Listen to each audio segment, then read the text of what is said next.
Ladies and gentlemen, my name is Elson Cruz. Welcome back to Professor Layton and the Curious Village.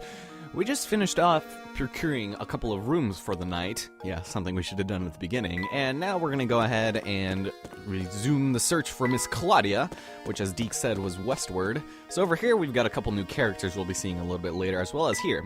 And a large Ferris wheel off in the back. There are also 3 hint coins here, one in the top window. There's another, there it is. There's actually a hidden puzzle in this area that I don't want to get to quite yet, but it's right above that barrel.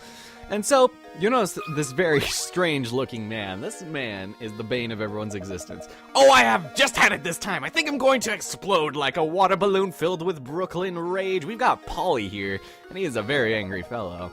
What's that? Why am I angry? Ask, why am I angry? He doesn't even know why he's angry. He's just a rolling snowball of rage. So, okay, so he's got 3 bozos in town. He just can't stand the other 3 of them. It's so bad none of us want to see each other's ugly mugs. The same as staying in a big place, right? Sometimes we cross paths on the way to work, and just like that, bah, time for a screaming match. It's like, really, you should really get into anger management because, yes, this is actually the source of one of the puzzles. So now he's happy. You look like you got a good head on his shoulders. Do me a favor. This will do you a favor without breaking your nose. We've got ourselves puzzle number 20. Draw a path between one man's home and his work by connecting matching blocks. The catch is that these men can't stand each other, so you have to make sure that none of the paths touch. And so, basically, to make a path, you just have to go, you have to connect the conjoining number, or letter rather, so B to B, really easy, just like that. But none of them can ever, we can't pass, otherwise we fail. So, this is actually pretty simple. It's mostly just, I don't know, mostly just a shot in the dark, really, but we can find D by going around here. There we go. I think that should actually be good, because C can go in the opposite direction, and then A can go there. Okay, so, sorry. I keep doing these stupid hand movements, because that helps. I like being able to see what I'm doing when I'm explaining it. It just makes this a little bit more difficult. But with that, we have solved the angry man's predicament for 50 picarats. I do believe it was. Every puzzle has an answer. Yes, it does. All right. Fantastic. That's right. Now these guys don't even have to look at each other. Good job. Yeah, it's like they all have to leave work at the same time. Whatever. Thanks a million, guy. I could finally get to work without blowing my stack. I think you might want to rethink that phrasing there. I really mean it, Pally. You're a lot smarter than you look. Yeah, well, how unsmart do we look? That's the first question. Okay, so the big old mess of a tower beyond the town square. Take a tip from me. If you know what's good for you, you'll stay away from that thing. That sounds a little suspicious, good sir. So Polly, he actually is going to have another puzzle for us, which is kind of funny. Because every time you stop talking to these people, they're like, they'll re-engage you in a conversation, and they'll just be like, hey, I haven't talked to you in the last 10 seconds. How's it going? So this time, I'm just livid. Oh, I just thought of something, and now, it just really grinds my gears. So, why am I so worked up, you asked? Well, I'm not really surprised at anything. Okay, so this is kind of a funny thing. It's a puzzle, but it's it's more like just a personal thing he needs to do. You stupid jerk of a puzzle. Come here and take a look, will ya? So he's going to give us another puzzle immediately. Puzzle number 21, pill prescription. And this one is also kind of simple as well, once you kind of figure out what they're asking. A man has been prescribed 10 pills. Starting today, he must take 1 pill a day, but because the concentration of the medicine is different in each pill, he must take them in the specific order. And since the pills all look the same, the man has decided to write numbers on each pill to help him remember the order he needs to take them in. So how many pills does he have to number if he wants to keep track of them? Well, we have 10 pills here, and he's got to take 1 today, which means he doesn't have to number it, which means that we can go ahead and start numbering the rest. 2, 3, 4, 5, 6, 7, 8, but on the last pill, he doesn't have to number that one because it's the last pill, and that would just be silly of him. So, Mr. Man, I do believe we have your answer, and it comes in the form of a lovely 8. And there we go. See, it's just like, some of the things they ask are really strange and something you wouldn't really think about. But that one was easy enough. Every puzzle has an answer. Yes, it does. How many times have you said that already? Good job. Since the man has to start taking his medicine today, the first thing you should do is take today's pill. Next, you should label the pills for 2 days through 9. If he does this, you shouldn't have to label the pill for the last day. It will be the only one without a label. So, yeah, it's kind of self-explanatory, and why even have to, write on them is beyond me. What were you thinking, man? What? I was ready to solve it all by myself. What do you have to go ruin everything? Nerve. Yeah, this guy's a jerk, even though we just helped him sleep at night. Yeah, see, this was the guy who needed the sleeping pills. Jesus, and he's getting mad at us? God, what a jerk. So he gives us more junk. So pill prescription, we've got that now in our puzzle index. And now that that's done, well, we've got ourselves old Miss Granny. I do believe her name is Agnes, if I'm not mistaken. Kind of forgot. It's been a couple days since I played this. Sorry to trouble you, madam, but have you seen a white cat run by? Perhaps she has? Yes, exactly. A white cat? Ah, yes, it ran over that way. And may I ask, what are you planning on doing with it once you find it? So, yes, it's Lady Dahlia's cat, and we've been spending a greater portion of this game trying to solve this damn mystery. You're gonna try to catch that cat barehanded? It's a bit naive, so try to lure it with some food. He's like, why didn't I think of that? I'm the professor here, man. I've got some old fish bones here that I'm sure the little thing would go wild over, so of course we're not going to be able to give them to us unless we solve this puzzle for her. So that's always fantastic stuff for us. So, of course, old Lady Agnes is going to have puzzle number 22, Pigpen Partitions. Fantastic. So 7 prize-winning pigs are lazing about in a pen. To make sure that the pigs don't fight with each other, you've decided to section off the pen with 3 ropes. Can you hitch the ropes up to some of the posts shown below and separate each pig from its neighbor? Remember, not even a snout or curly tail can sneak over each partition. Okay, so this is really self-explanatory. Just drag the stylus over whichever post you want to do. And this one's really easy. You just do this, and I already screwed up, but it can go over the pig, but you won't actually win that way. So, this is actually really easy to see once you kind of separate the pig in the middle, because, well, that's going to be our biggest issue. There we go. And so this one should go over here, and then last but not least, I don't know how only 3 ropes would be the best way of separating these pigs, but there we have it. We're going to sacrifice this pig to the thorn gods, or whatever. I don't know. That should do it. Or Thorin, is that a thing? Or Torin? I don't know how you pronounce it, but we got it correct. Another puzzle solved. Fantastic. How many is that? 4 already? Good job. You've made a lot of pigs very happy, except for the center one. He's going to be sacrificed, and we're going to be having some good eatings tonight. I must say, I'm impressed. Alright, so she's going to give us some fish bones. Good luck with that cat. I'm sure your usefulness could definitely be utilized in a greater manner. And with that, oh sweet Jesus, she transformed into the fish bones, or maybe she just transformed into a young girl. I don't know, but we can, whoops, didn't want to go in here yet. Okay, we'll go in here in just a minute. We could probably do this right now, but there's actually the matter of the child here. And I don't think she says anything. She's just a jerk. Adria. That guy gets so worked up, he turns red like a tomato. He looks so dumb. Well, at least her parents didn't know how to spell her name right. Whatever. So here's that hidden puzzle we were talking about. And this, I believe, was our second one. Oh, look, Professor, hidden puzzle. He's going to say that every time. So we've got puzzle number 111, the mystery item. And which one was this one? I completely forgot. Oh, this one is easy. Okay, one of the 4 shapes below has 1 less match than the rest of them. While studying these 4 small shapes, your friend approaches you with a riddle. I'm thinking of something that is necessary for human life. It appears in just about every house you've ever visited and decreases in amount gradually the longer it is around. What am I thinking of? And so we only have 1 move in order to make these figures of matches actually appear to what we need them to be. And this one is really easy, because you take this one and you move it down there, and what does that spell? If you really don't have a figurative imagination, this might be a little tough, but that one's pretty easy. And kind of something you'd learn in like the 2nd grade, so good job, Luke. I'm glad you're right in that age range. Professor, I've solved it. God, his voice is so funny. Okay, so with that, that's right. The answer is food. Make sure you visit the grocery store before you run out of snacks, because of course snacks are something that you should be eating before you're... Yeah, okay, you guys get it. So, continuing onwards. I wish all puzzles were this easy. Yes, I'm sure you do.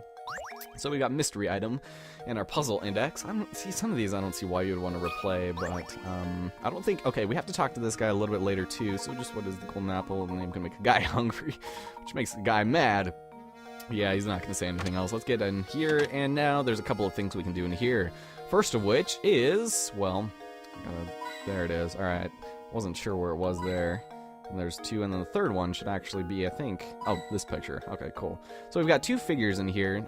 Are they not going to say anything? Okay, never mind.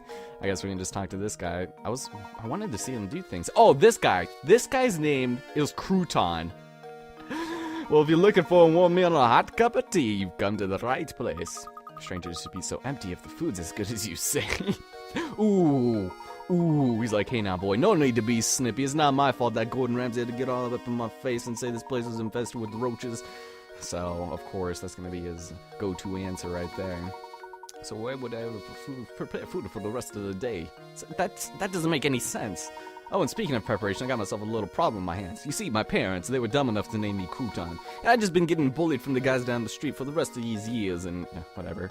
We've got a portion puzzle, and these ones kind of get a little bit annoying because we've got a couple more we have to do later on. So he's got 3 and 5 quart pitchers, and he has to divide the initial one. It's like, so puzzle number 23, juice pitchers. Let's get started. Here we have an 8-quart pitcher filled with juice, an empty 5-quart pitcher, and an empty 3-quart pitcher. So basically, he wants half in half, or just at least half in the original 8 quarts. And, yeah, so he wants to make sure that they're holding exactly 4 each. So it's really easy. You just tap on the one you want to move it to. And then it'll do as much of it as it can, or at least until it fills up to its capacity, which is very simple. And so this is pretty much just a guess and check kind of thing like you could do, but it's actually pretty easy if you just kind of go along the lines mostly.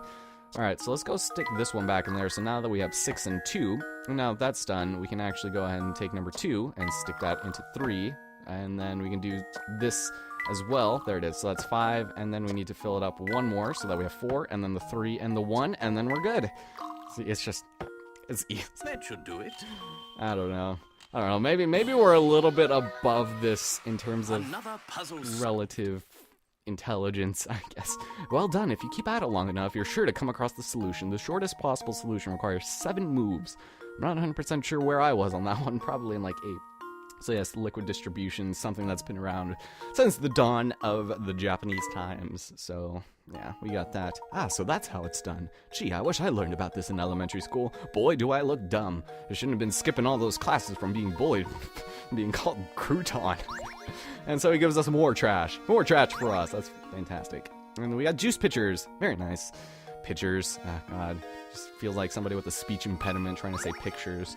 It's like, oh, look at that picture on the wall. So I hear you two are into puzzles. I can tell it's obvious from the way you're ogling these coins. Oh, thanks, Flick. You must have gotten the hell beat out of you in high school. Jesus, look at this guy. Yeah, so we've got, this one actually I think is really easy. Puzzle number 25, the equilateral triangle. Worth 25 picarats. Let's see. In the drawing below, 10 coins are arranged to form an equilateral triangle. The triangle is pointing up right now, but can you get it to point down by moving 3 of the coins? And this one is kind of a little tricky one. Fortunately, in this, you can restart the puzzle so that you don't have to, like, lose any picarats, but you can pretty much just guess and check for every single, like, answer. And this is really easy. When you only have to think about the sides here, we're going to go ahead and just flip it like this and think of it. There we go. And this one is actually a little off. I hope that actually will count, because the game is kind of lenient if you have it roughly in the right spot, but okay, he did take it. Whew, that was a close one. Every puzzle has an answer. Okay, thank you for that lovely soundbite. Are you guys ready to hear it 100 more times? That's right, the interesting thing about this puzzle is the way the whole triangle changes shape with a simple shifting of a few coins. So yeah, just think about the corners rotating, and we've got ourselves a piece of Millennium Puzzle. All right, that's fantastic. Just kidding. Somebody was actually talking to me about that the other day, and I was like, wait, we're over 20, right? Yeah, but just as I thought, you guys are a bunch of puzzle nuts. Or should I say screws? Here, have this piece of trash I found. St. Mystery is full of puzzle lovers like you two, but not all of them are nice like me. Watch your back. Like, yeah, you would know the blunt end of that stick. It'd hit you in the face, man. Okay, so now that that's done, I think we're all done here. Yeah, now he's gonna start saying things about this place, but I think that's pretty much it. So we can probably just head on forward now that there's nothing left for us to do over in this area. And I do declare there's Claudia in the corner, but there's a couple of hint coins. Actually, which one is... There it is. Okay, and the third one should be right on this. There you go. See, these aren't the most random places sometimes. There's a Ferris wheel back there, as well as an ancient puzzle next to the jar. Now I love this line of dialogue. That filthy jar reminds me of a puzzle I once heard. It's like, this is almost as bad as, like, Family Guy in terms of things. We got puzzle number 26, bottle full of germs. A glass jar holds a single germ. After 1 minute, the germ splits into 2 germs. 1 minute after that, the 2 germs split again, forming a total of 4 germs. Continuing at this rate, a single germ can multiply to fill the whole jar in exactly 1 hour. Knowing this, how long in minutes would it take to fill the jar if you had started with 2 germs? Now, this one is actually pretty simple once you think about it. Like, after a minute has gone, it'll split into 2 germs, and at the 2-minute mark, we will have 2 germs. So if we're starting at 1 minute with 2 germs, and it still takes an hour, then we have a total of 59 minutes that it'll take for it to fill if we've only gained a single minute. If that makes any sense, but good job, Luke. Smart on ya. That one actually kind of took me a couple times at first, but, you know, it's not that bad once you understand a little bit. So it takes 1 minute for a single germ to split into 2, therefore starting with 2 germs instead of 1 only saves you 1 minute. I wish I could have articulated that a little bit better than by using my hand motions trying to make words with it, but it didn't help. You're spot on. Excellent job. It's like, thanks. This jar is actually kind of neat. Why don't we take it with us? Let's take more junk. But my boy, it's covered in grime. But get this. Something's hidden inside the jar. I think you're right. Luke, reach a hand in and see what's inside. We won't take the jar, but we'll take whatever's inside of it. Stick your hand inside of that dirty jar and we'll grab it. But with that being said and done, Claudia is now in our possession, especially now that we have the old woman transformed into fish bones. Professor, there she is! I'm incredibly livid about this particular situation. Okay, so use the fish bones. Luke used fish bones on Claudia. It's not very effective. Claudia is infatuated. Fantastic. We've done it, Professor. Here she comes. Here she goes. So now we can finally go back to Reinhold Manor. There it is. Meow. She gets a nice little text bubble for herself. Fantastic. So with that, ladies and gentlemen, Chapter 2 is now officially solved. And we have captured our Lady Dahlia's Claudia. Having successfully caught Claudia, Professor Layton and Luke decide to head back. Let's see, are you becoming accustomed to moving? Yes, we are, very much so, even though we have to stop every 5 seconds. Here's some advice. Oh, thank you, game. Some puzzles will disappear from their location in town as the story progresses. Do not worry about this, though. Hint coins will disappear, but there's no need to worry. Hint coins will disappear, but not the puzzles. Most of the unsolved puzzles are sent to Granny Riddleton's shack. Visit often to track down puzzles you passed up and work toward completing every puzzle in the game. Now, we'll be getting there as soon as possible. Probably not in the next level, but sometime after that. Something doesn't seem quite right. Oh, God! They gave Mr. Matthews an animation. Oh, it's simply awful. What's the matter, Matthew? If you're worried about the cat, we've brought it back safe and sound. These matters are far beyond us, Mr. Layton. Madam will be very happy to hear that, but I'm still very depressed. This is no time to worry about a cat. Just hurry upstairs, right this way.